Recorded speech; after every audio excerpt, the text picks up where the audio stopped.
Всем привет, на автобусе МАЗ-203-147, выпуск номер ВВ-012-5, маршруту 807С, Садок Тач Дубрава, Минск, Северо-Запад.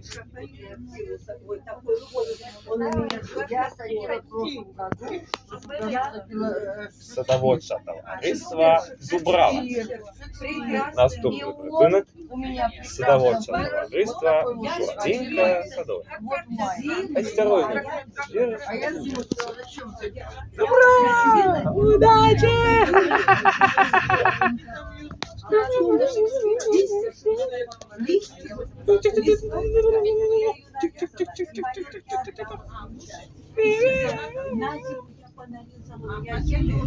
Пока! Увидимся 12 апреля. Ой!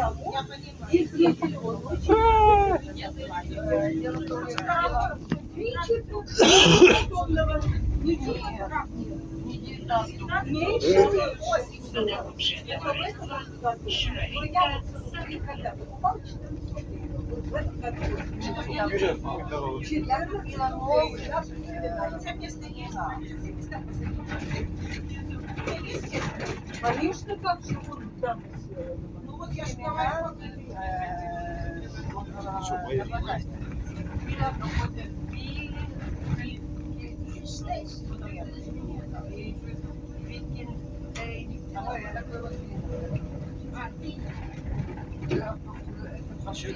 Ух, как интересно, ё-моё! Как интересно, ё-моё, ужас! А ведь много там интересно.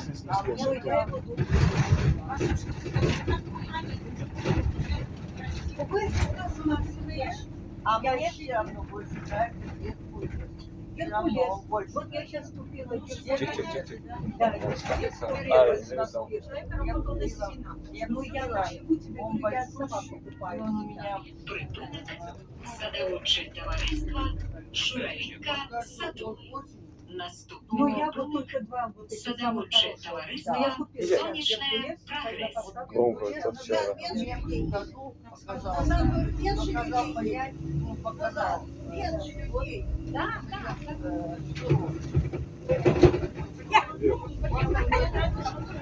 да. И он подходит, да. Садоводче товариство Сонячне Прогрес. Он же крупный.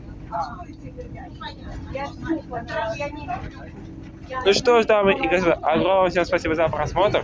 Впереди вас ждут охренительные мои новые видосы. Это был «Выезд на автобусе». Меня зовут Паша Беляков, из Минска. Всем пока. Всем пока. Первый сезон Доброго.